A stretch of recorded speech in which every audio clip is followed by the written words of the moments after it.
T Production. Wati bai. Salam alaikum. Morozana sedupa chikura. Jau ya jivereta. Manguma wosi watowereta. Nana dem. Ndikati kushanda kura yeja kuno itakurwata. Ukato shanda nasione chama ngwana wofuma wakakwinya. Shanda kura yeja kuno itakurwata. Ukato shanda nasione chama ngwana wofuma wakakwinya. Andina panda kambonza munu afani kushanda muri yako woipandira.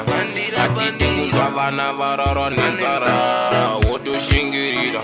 Nekuti panoda kushinga nyangwe munzira vachipinga. Iwe wotoramba wakashinga kusvika wasvika.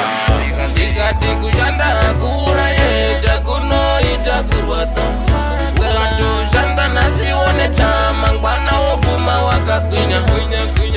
Shanda kura yeja kunoita kurwadza. Ukatoshanda nasione chama ngwana wofuma wakagwinya.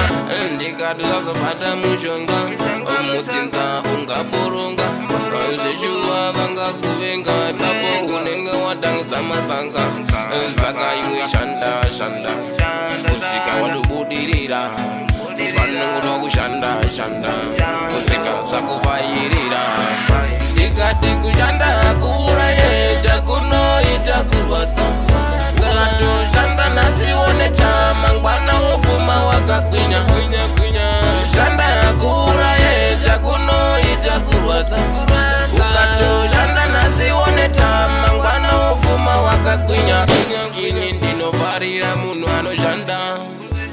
Anondinakidza mari yacho unoidya wakafara. Pasina anokuvherengedza nekuti unenge wakaishanda.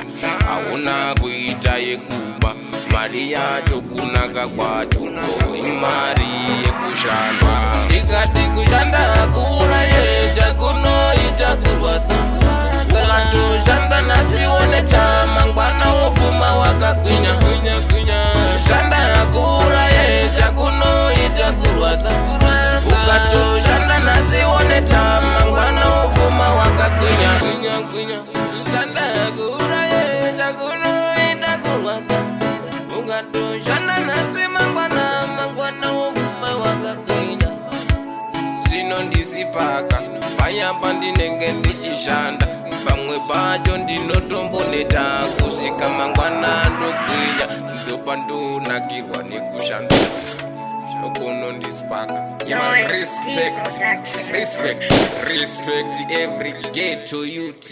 Respect every ghetto youth. Respect every ghetto youth.